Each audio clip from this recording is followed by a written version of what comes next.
Picture the vast, windswept steppes of Central Asia in the late 12th century. Imagine a world where the rule of the sword prevailed and fierce nomadic tribes roamed the harsh landscape. In the heart of this tumultuous terrain, a leader emerged with a vision. His name was Temujin, better known to history as Genghis Khan. Genghis Khan, a charismatic yet ruthless warrior, set about the monumental task of uniting the fractious Mongol tribes under one banner. Through a combination of shrewd diplomacy, forced alliances and brutal warfare, he succeeded in doing what no one had done before. In 1206, the Mongol tribes acknowledged him as their great Khan. This marked the birth of the Mongolian Empire, an entity destined to become the largest contiguous empire in human history. Thus, the Mongolian Empire was born, poised for an expansion that would astonish the world. With the Mongolian Empire established, Genghis Khan set his sights on the rich Jin Empire to the east. As the dawn of the 12th century rolled in, the Mongols were no longer a marauding band of nomadic tribes. Under the formidable leadership of Genghis Khan, they had transformed into a powerful and structured empire. Guided by his insatiable thirst for expansion, Genghis Khan turned his gaze towards the prosperous Jin Empire in the east in the year 1211. Intriguingly, this Mongol invasion was not a hasty plunge into war. Instead, it was a meticulously planned campaign characterized by innovative strategies and tactical brilliance. The Mongols employed a variety of tactics, including the clever use of feigned retreats and the strategic deployment of cavalry archers.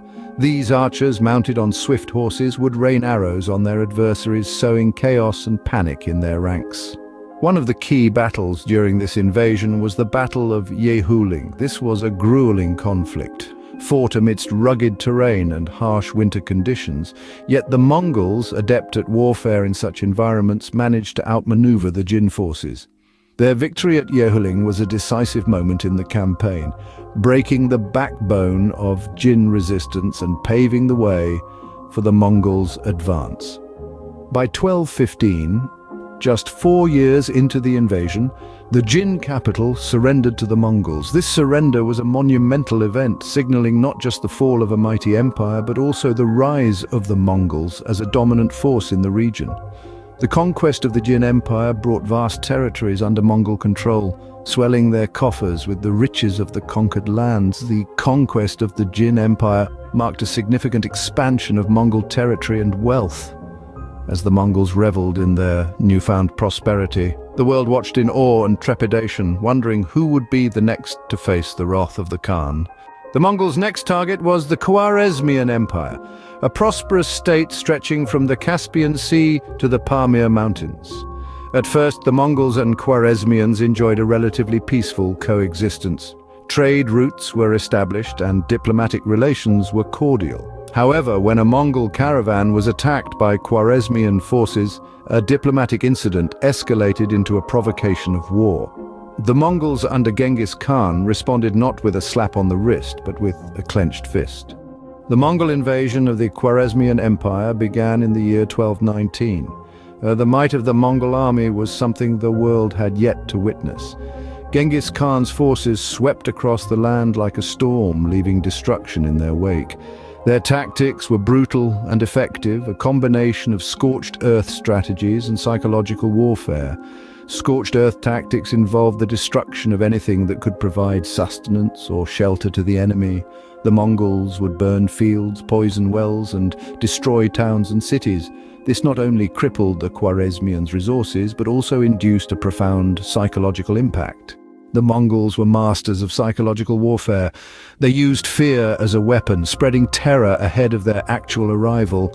Stories of the Mongols' ruthlessness traveled faster than their horses, causing many Khwarezmian cities to surrender without a fight. The Mongols also used deception to their advantage, often appearing more numerous and powerful than they were. The fall of the Khwarezmian Empire was swift and brutal.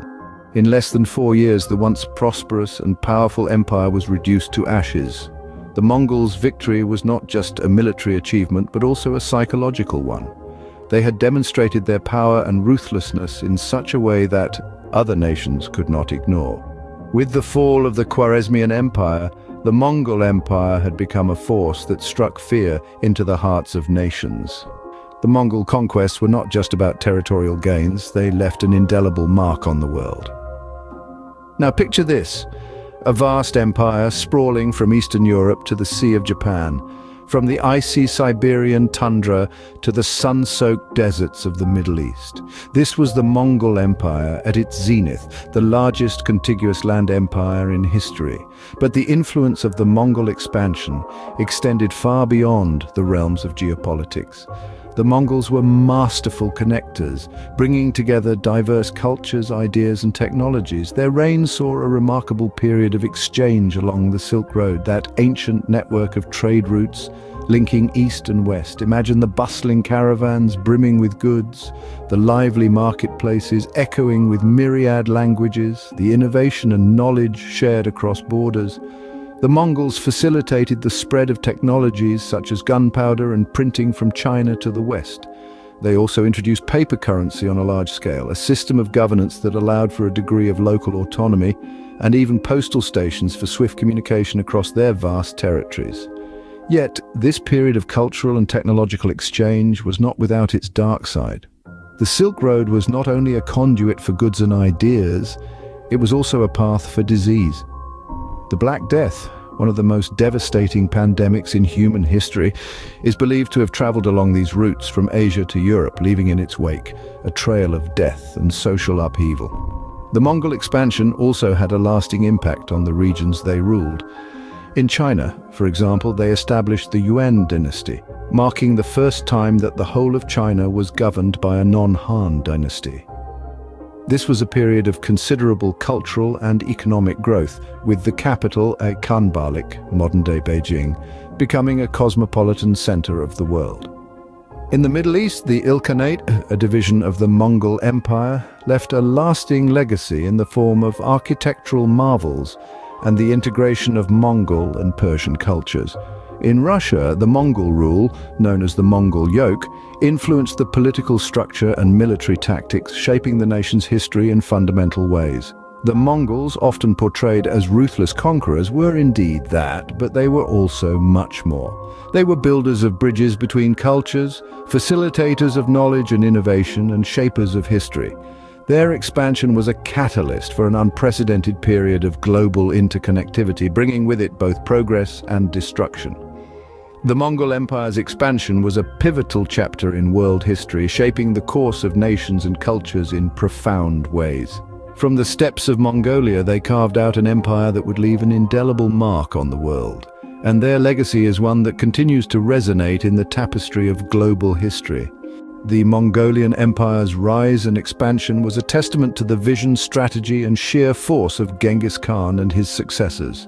This vast empire, stretching from the Pacific Ocean to the heart of Europe, left an indelible imprint on the annals of history, shaping the world as we know it today. The Mongols' innovative approach to warfare, for instance, revolutionized the art of combat. They perfected the use of the composite bow and horseback archery, combining speed, precision, and mobility to devastating effect. Their tactics, based on speed, surprise, and psychological warfare, have been studied and emulated by military strategists for centuries. But the Mongolian Empire's legacy is not solely one of brutality and conquest. It was, in many ways, a catalyst for globalization. It fostered a period of intense cultural and economic exchange as goods, ideas, and people moved along the Silk Road and other trade routes. The Mongols established a system of law and order known as the Yasa, which fostered trade and communication across vast distances. This facilitated the spread of technologies such as papermaking and gunpowder from the east to the west. In modern times, the legacy of the Mongolian Empire is viewed differently across the globe. In Mongolia itself, Genghis Khan is revered as a national hero, a symbol of unity and strength. In many parts of Europe and the Middle East, however, the Mongols are often remembered for their ruthless campaigns of destruction. Yet regardless of perspective, the Mongolian Empire remains a fascinating chapter in our shared human story. Its legacy in warfare, statecraft, global trade, and cross-cultural exchange continues to resonate in our contemporary world. The tale of the Mongolian Empire's expansion is one of ambition, conquest, and enduring influence, a saga that continues to captivate us to this day.